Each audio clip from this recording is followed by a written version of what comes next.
서동주가 내 친아들이란 게 사실입니까? 허일도는 공비서가 뒤늦게 밝힌 진실을 듣고는 자신의 머리에 총구를 겨누었습니다. 오늘은 서동주의 출생의 비밀을 알고 있는 공비서의 도움으로 서동주가 허일도와 염장선에게 시원한 복수를 완성한다는 내용을 이야기해보려 합니다. 은남아, 우리가 오늘 누나 만나러 온다는 거 아는 사람이 또 있었어?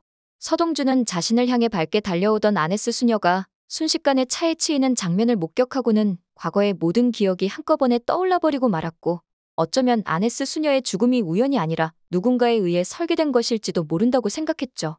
그렇지 않다면 대낮에 초록불이 켜진 횡단보도에서 많은 사람들이 보는 앞에서 길을 건너던 아네스 수녀가 그렇게 황망하게 세상을 떠나는 일이 발생할 수는 없다고 생각했으니까요. 하지만 최면 치료를 해주던 의사 선생님이 배신을 할 가능성은 적어 보였고, 아무래도 여운남 쪽에서 정보가 새어나갔을 가능성이 상당히 커 보였습니다.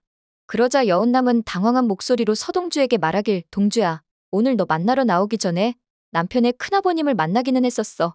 아무래도 동주 네가 기억을 되찾으려면 아네스 수녀를 만나보는 게 좋을 것 같다고, 그게 성현으로 살던 때의 기억을 되찾는 데 도움이 될 것 같다고 그렇게 제안해 주신 분이 큰아버님이긴 해. 그래서 너랑 수녀님 만남을 주선한 건데, 근데 설마 큰아버님이 이 사고와 관련이 있을까? 넌 그럴 가능성이 있다고 생각하는 거지. 서동주는 두려움에 질린 여운남의 얼굴을 찬찬히 훑어보았고, 이미 모든 기억을 되찾은 서동주의 눈빛은 방금 전 여운남을 보던 때와는 전혀 다른 느낌이었습니다. 애절하고 애틋하고 안쓰러운 눈빛으로 은남을 보던 서동주는 기억을 되찾지 못한 척 아무렇지 않은 듯 사무적으로 말했습니다. 아니야, 관련이 있긴. 그분은 내가 죽을 뻔한 걸 구해주신 분인걸. 염장선 씨가 우리 누나를 저렇게 만들었을 리 없지. 그냥 한번 물어본 거니까 신경 쓰지 마. 나는 당장 알아봐야 할 일이 있어. 그러니 우리 누나 좀 잘 부탁할게.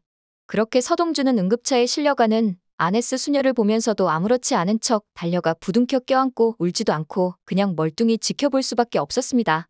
만약 염장선이 아네스 수녀의 죽음을 사주했다면 누나의 죽음을 목격한 서동주가 어떤 반응을 보이는지 관찰하고자 주변의 사람을 심어놨을 수도 있을 테니까요.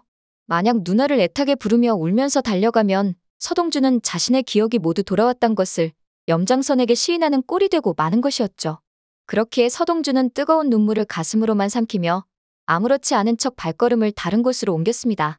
서동주가 조금의 미동도 없는 것을 근처에서 지켜보고 있던 청구호는 염장선에게 급하게 전화를 걸었습니다.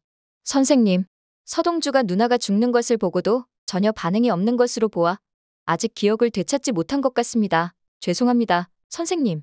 제가 괜한 말씀을 드려 일을 복잡하게 만들었습니다. 그러자 청구호에게만큼은 한없이 너그러운 염장선이 괜찮다면서 말하길, 아니다, 구호야. 미안해할 것 없다. 지금 당장은 기억이 돌아오지 않더라도 언젠가는 오늘의 사고가 도움이 될 거다. 그따위 알량한 최면 치료 따위와 비교가 되지는 않을 테니 걱정 말아라. 그렇게 염장선으로부터 돌아오라는 명령을 받은 청구호는 염장선의 집으로 돌아갔습니다.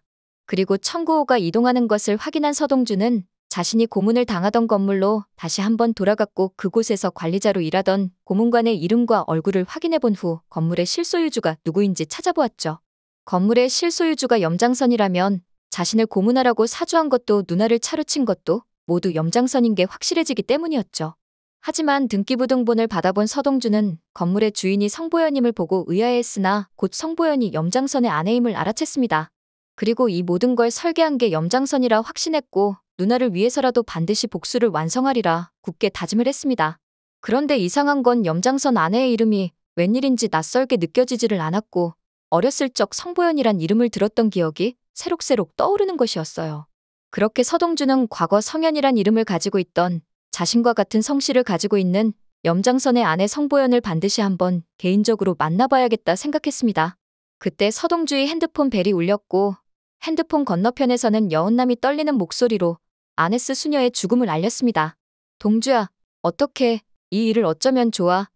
아네스 수녀님은 하늘나라로 가셨어. 서동주는 그 자리에 주저앉아 목 놓아 울기 시작했습니다. 지금은 자신을 지켜보는 염장선도 그리고 청구호도 없었기 때문에 마음껏 누나를 그리워하며 울 수 있었습니다. 그렇게 서동주가 흐느끼면서 말을 하길, 누나 정말 미안해. 나 때문에 누나가 먼저 하늘로 갔어. 나만 아니었으면 오래 살 수 있었을 텐데 착한 사람은 하늘이 먼저 데려간다더니 누나가 아니라 내가 죽었어야 하는데, 내 몸의 반쪽은 누나 거인 것처럼 내가 누나 목까지 잘 살아낼게. 내가 반드시 복수해줄게. 절대 그놈들 다 용서하지 않을 거야. 서동주는 어금니를 꽉 깨물며 복수를 다짐했고 염장선과 허일도의 얼굴을 떠올렸죠. 누나가 자신에게 기증한 신장이 자신의 몸속에 있다는 것을 생각하며 앞으로 남은 생은 아네스 수녀를 위한 복수만을 위해 달릴 것을 마음먹었습니다. 곧 아네스 수녀의 장례식이 열렸고 그 자리에는 염장선과 허일도도 있었어요. 서동주는 이를 갈며 혼잣말하길 이 자식들 여기가 어디라고 찾아와. 우리 누나가 하늘에서 너희를 보고 피가 거꾸로 솟아오르겠다. 설마 내 상태가 어떤지 관찰하러 왔냐. 니네가 아무리 노력을 한들 내가 기억을 모두 다 되찾았단 것을 너희한테 들킨성 싶으냐. 복수를 완성하기 전까진 절대 안 들킬 거다. 서동주는 속으로는 이를 갈면서도 아무렇지 않은 척 염장선과 허일도를 바라보려고 노력을 했고 염장선과 허일도는 그런 서동주를 보면서 기억을 되찾은 건지 아닌 건지 헷갈려서 죽을 지경이었습니다. 허일도가 염장선에게 말했어요.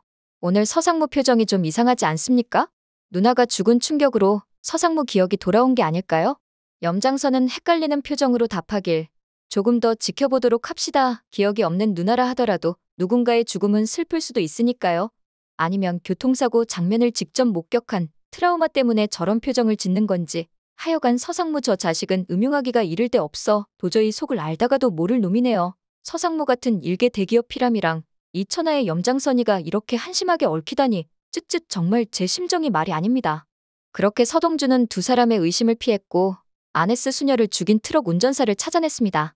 서동주는 누구의 사주도 받지 않았다는 트럭 운전사의 배를 주먹으로 쳤고 이어서 그의 턱주가리를 날려버렸죠. 결국 트럭 운전사는 청구호의 사주로 아네스 수녀를 죽였다는 걸 실토하였고 서동주는 내가 연락할 때까지는 그 누구와도 연락하지 말라고 그렇지 않으면 당장 경찰에 신고하겠다고 트럭 운전사에게 단단히 경고해 놓았습니다. 사실 당장 경찰에 신고하고 싶은 마음이었지만 청구호와 트럭 운전사는 모든 전화를 대포폰으로만 통화를 하였기 때문에 현재 아네스 사고 사건과 관련한 증거는 트럭 운전사의 증언만 있을 뿐 명확한 물증이 없었기 때문이었죠. 이 상황에서 만약 트럭 운전사가 증인으로 나서면 염장선은 트럭 운전사를 없애버리려 할 것이기에 서동주는 더 확실한 물증이 필요한 상황이었어요. 한편 서동주의 누나가 죽었다는 소식을 들은 공비서는 놀라서 또 접시를 떨어뜨렸습니다.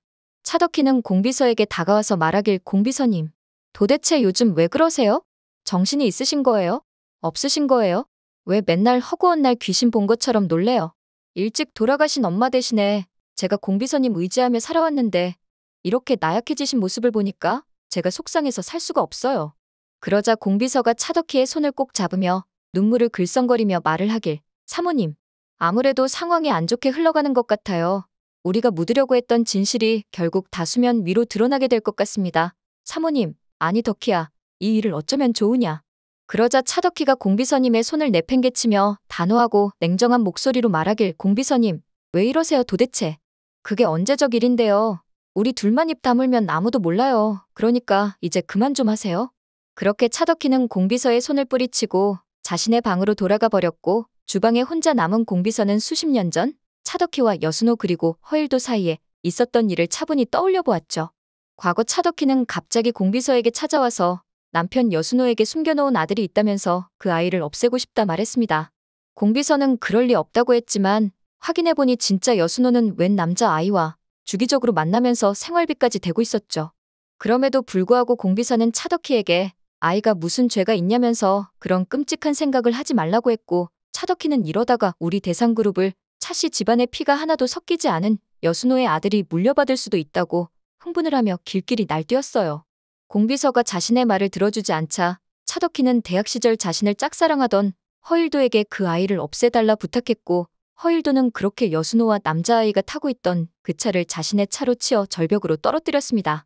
하지만 그날 여순호는 자신의 딸 여운남까지 그 차에 태워 운전 중이었고 뒤늦게 이 사실을 알고 놀란 공비서가 급하게 여운남을 구하러 왔다가 그곳에서 살아있는 남자아이 성현과 여운남 그리고 죽은 여순호를 발견한 것이었죠. 그렇게 공비서는 허일도가 여순호를 죽였다고 차덕희에게 말을 했고 이 대화를 어린 여운남이 우연히 듣게 된 것이었습니다. 이후 차덕희는 자신과 허일도가 공조해 이 사고를 냈다는 사실을 감추기 위해 허일도와 결혼까지 감행하게 되었고 두 사람은 과거 여순호의 죽음에 대해 평생 한몫하며 아이까지 낳고 부부로 살아가고 있던 것이었죠. 아이 이름을 잊어먹은 차덕희와는 달리 공비서는 성현이의 이름을 똑똑히 기억했고 그렇기에 서동주로부터 성현이란 이름을 듣고는 놀라서 케이크와 쟁반을 떨어뜨리고 만 것이었어요. 그리고 여순호의 교통사고가 난 뒤 얼마 후 공비서는 사실 여순호가 돌봤던 남자아이가 진짜 여순호의 자식이 아니라 친구 허일도와 헤어진 여자친구 사이에서 생긴 허일도의 자식을 매정한 허일도 대신 정이 많고 주변을 잘 돕던 여순호가 대신 도와주고 있었을 뿐이란 걸 알게 되었죠. 그리고 이 사실을 차덕희에게 말하지 못하고 여지껏 가슴속 비밀로 아는 채 끙끙거리며 살아오고 있던 것이었습니다. 오늘 영상 재밌으셨다면 구독과 좋아요 부탁드려요.